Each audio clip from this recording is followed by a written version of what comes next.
Bismillah walhamdulillah wassalatu wassalamu ala rasulillah sallallahu alayhi wasallam. Assalamu alaikum wa rahmatullahi wa barakatuh. My dear soul, close your eyes for a moment and ask yourself the question you have been afraid to ask out loud. If everything is already written, if my destiny was decided before I was born, then why am I being judged for my choices? Why reward? Why punishment? Why Jannah? And why Jahannam? This question has quietly haunted millions of hearts, and maybe it has haunted yours too.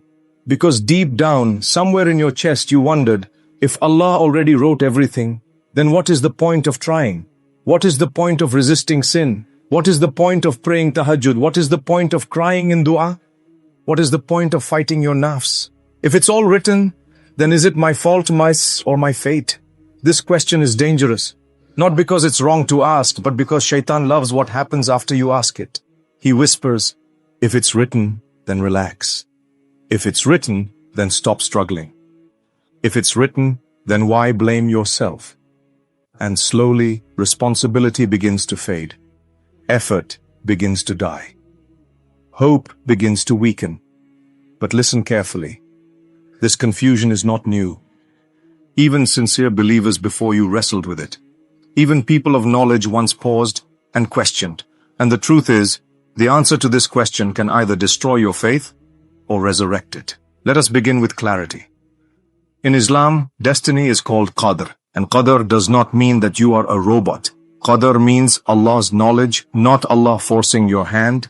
Allah subhanahu wa ta'ala knows what you will choose before you choose it. But knowing is not the same as controlling.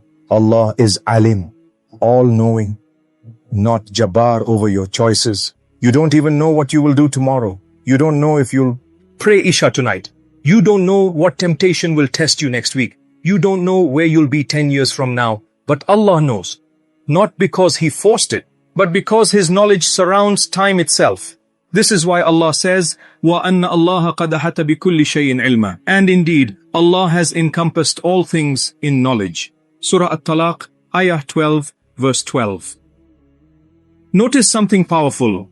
Allah did not say, I forced everything. He said, I know everything. And there is a difference that changes your entire life. Let me tell you a story, a real story. A moment that made destiny suddenly make sense. A man once faced a situation that shook his understanding of Qadr. He was asked to freely choose one option out of many. No pressure, no guidance, no force. He hesitated. He changed his mind repeatedly. He thought and rethought. Then finally, by his own will, he made a choice. When the result was revealed, that exact choice had already been written down before he made it. Not because he was forced, but because someone knew what he would eventually decide. And in that moment it became clear. Knowing your choice does not cancel your freedom to choose. If a limited human can sometimes predict actions, then what about Allah subhanahu wa ta'ala, whose knowledge is not bound by time? If Allah knows what you will freely choose, does that mean you didn't choose it? Or does it mean Allah's knowledge is perfect? Here is the line that will anchor your heart. Allah wrote your destiny because He knew what you would choose, not because He forced you to choose it. Your will exists, your intention exists, your effort exists, and that is why accountability exists. That is why Jannah exists. That is why Jahannam exists. And that is why your tears, your dua, your repentance still matter. But here is where the heart trembles. Because knowing this truth creates responsibility. You can no longer say, it was written, so I had no choice. Because Allah will ask, you chose, so why didn't you turn back? And Allah is just. He does not punish someone for what they had no control over. He only judges what passed through your will. That is why Allah says, Man amila salihan falinafsih wa man asa'a fa'alayha. Whoever does righteousness, it is for himself. And whoever does evil, it is against himself. Surah Fussilat, Ayah 41, verse 46. Notice again, Allah attributes the action to you because the choice was yours. So where does this leave us? Standing at a dangerous crossroads. One path says, it's written, so stop trying. The other says, it's written, but I still choose Allah. One path kills effort. The other gives effort meaning. And here is the most important truth of all. Qadr was never meant to make you lazy. Qadr was meant to make you humble. Humble when things go right, patient when things go wrong, responsible when you sin, hopeful when you repent. Not with an answer, but with a question that should echo in your chest. If Allah already knows what choice you will make next, what choice are you about to make right now? My dear hearts, if destiny was meant to make you hopeless, then why did Allah subhanahu wa ta'ala command effort? If everything was forced, then why does your heart feel guilt after sin and peace after repentance? Because deep inside your soul already knows the truth. Yet Shaitan does something terrifying. He doesn't deny Allah. He doesn't deny Qadr. He twists it. He takes a divine truth and turns it into a spiritual excuse. He whispers, why struggle if it's already written? Why cry in dua if Allah already decided? Why fight your nafs if destiny is sealed? And slowly, faith turns into fatalism. Tawakkul turns into laziness. Trust turns into surrender to sin. But listen carefully. This is not Islam. This is not how the Quran speaks. This is not how the Prophets ﷺ lived. This is not how the Sahaba radiallahu anhu understood destiny. Allah subhanahu wa ta'ala never commanded you to sit still. He commanded you to move, to strive, to struggle, to fall, and rise again. That is why Allah says, وَقُلْ إِمَالُوا فَسَيَرَ اللَّهُ عَمَلَكُمْ, and say, work, for Allah will see your deeds. Surah At-Tawbah, Ayah 9, verse 105. Allah did not say, sit and wait. He said, work, move, try, and then trust Him. Here is where people get lost. They think Qadr means the ending is fixed, so effort is pointless. But Islam teaches something far more powerful. The ending is known to Allah, but the path belongs to you. Allah knows if you will repent, but you still must repent. Allah knows if you will return, but you still must walk back. Allah knows if you will be forgiven, but you still must ask. That is why dua exists, and this is something many hearts forget. The Prophet Muhammad sallallahu alaihi wasallam said, nothing changes destiny except dua. Reported in Tirmidhi, Hasan. Think about that. If dua had no power, why would it change destiny? If effort had no value, why would Allah respond to it? If repentance didn't matter, why would Allah love it? This means something extraordinary. Qadr is not a closed door. It is a door that opens through dua. This is why the Prophet Muhammad sallallahu alaihi wasallam never used destiny as an excuse. He planned. He tied his camel. He took precautions. He cried at night. He begged Allah subhanahu wa ta'ala. And when hardship came, he didn't say, it was written, so I give up. He said, O Allah, there is no ease except what you make easy. That is not surrender. That is strength with humility. Now ask yourself honestly, when you sin, do you sin by force? Or do you sin because you chose ease over obedience? When you delay prayer, is your body paralyzed or is your heart distracted? When you avoid repentance, did Allah block the door or did Shaitan convince you that you're unworthy? This is where accountability returns, and it hurts. Because destiny can no longer hide us from ourselves. Allah subhanahu wa ta'ala says, إِنَّ اللَّهَ لَا يُغَيِّرُ مَا بِقَوْمٍ حَتَّى يُغَيِّرُ مَا بِأَنفُسِهِمْ. Indeed, Allah does not change the condition of a people until they change what is within themselves. Surah Ar-Ra'd, Ayah 13, verse 11. This ayah shatters excuses. Allah ties change to you. Not because He needs you, but because He honored you with choice. And here is the emotional truth many don't want to face. Destiny is written in Allah's knowledge, but lived through your decisions. Every step you take toward Allah was already known, but it still had to be walked. Every tear you cry in tahajjud was already seen, but it still had to fall. Every sin you avoided was already counted, but it still had to be resisted. This is why the scholars said, Qadr is a secret. Effort is your responsibility. Do not open the secret to escape responsibility. Because the moment you say, it's written, so why try? You have misunderstood Allah. And worse, you have underestimated His mercy. Because Allah subhanahu wa ta'ala loves effort, even when you fail, even when you fall again, even when repentance repeats. The Prophet Muhammad sallallahu alayhi wasallam said, Allah is more joyful at the repentance of His servant than a man who finds his lost camel in the desert. Sahih Muslim. Would Allah rejoice if repentance didn't matter? Would Allah open doors if effort was useless? Never. So here is the truth. Shaitan never wants you to hear. Destiny is not your prison. It is your test. A test of effort. A test of intention. A test of return. And the greatest tragedy is not failing the test. It is quitting the test by blaming destiny.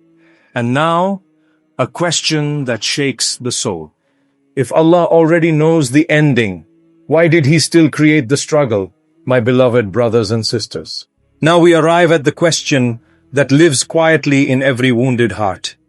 If Allah subhanahu wa ta'ala already knows the ending, why the struggle? Why the pain? Why the delays? Why unanswered dua? Why tears that fall on the prayer mat with no immediate response? Why does Allah allow the road to feel so heavy if He already knows where it leads? This question is not weak. This question is human. And Allah does not punish you for asking it. He answers it. The answer is not simple, but it is beautiful. Allah subhanahu wa ta'ala did not create the struggle because He did not know the ending. He created the struggle because the struggle reveals who you become on the way. Paradise is not earned by the destination alone. It is earned by the journey of the heart. If Allah gave Jannah without tests, what would patience mean? If Allah gave forgiveness without repentance, what would humility mean? If Allah gave closeness without effort, what would love mean? Allah did not want robots. He wanted servants who choose Him again and again and again. That is why Allah subhanahu wa ta'ala says, أَحَسِيبَ النَّاسُ أَن يُتْرَكُوا أَن يَقُولُوا أَمَنَّا وَهُمْ لَا يُفْتَنُونَ. Do people think they will be left alone because they say, we believe and not be tested? Surah Al-Ankabut, Ayah 29, verse 2. Faith that is not tested is faith that is not proven. And Allah subhanahu wa ta'ala loves proven faith. Here is a truth that will soften your pain. Allah already knows the ending, but you don't. So the struggle is not for Allah, it is for you. So that on the day of judgment, when your book is opened, you will not say, Ya Allah, you forced me. You will say, Ya Allah, you guided me, and I walked.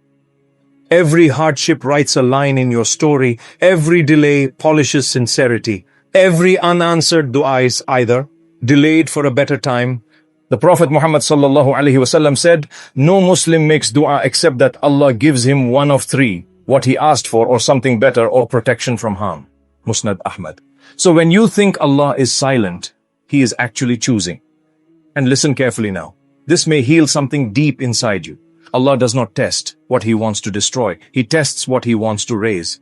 Gold is not tested with feathers. Diamonds are not polished with kindness. Strong hearts are built through weight.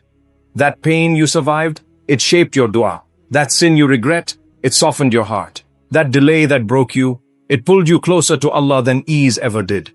You may not see it now, but one day in Jannah you will look back and say, Ya Allah, I understand now.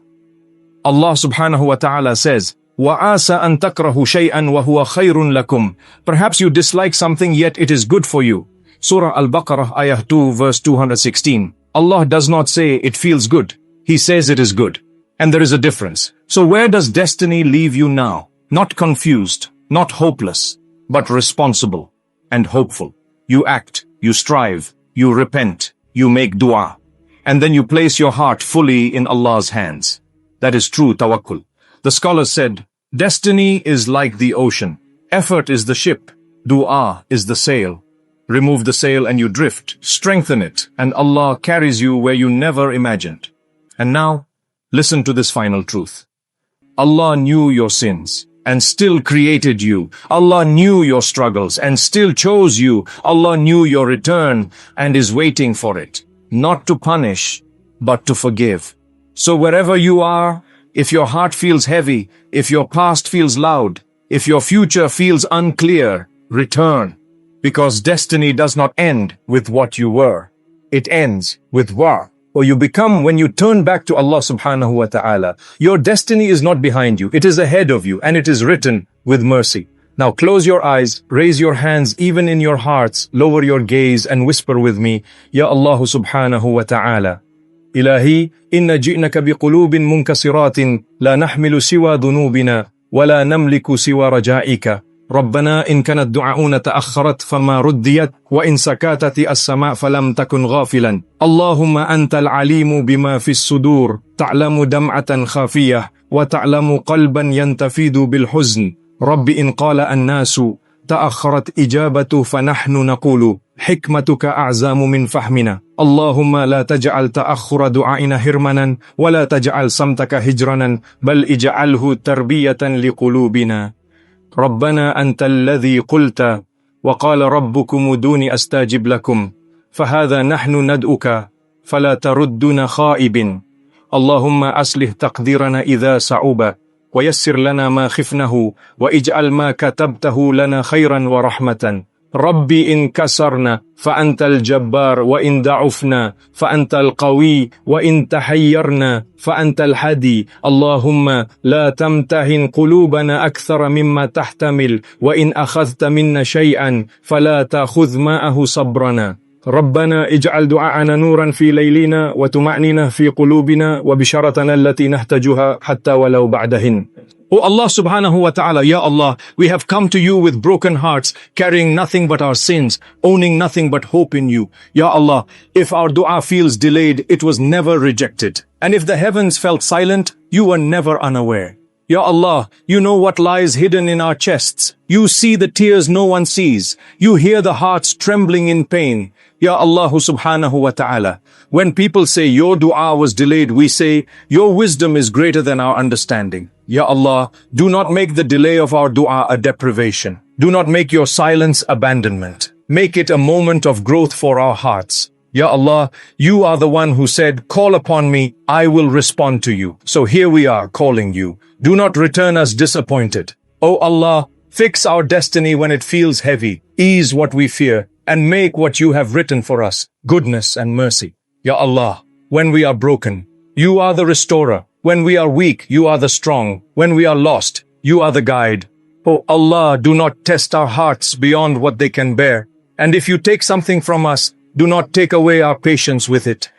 Ya Allah, make our dua a light in our nights, a calmness in our hearts, and the glad news we desperately need, even if it comes later. Amin. Amin.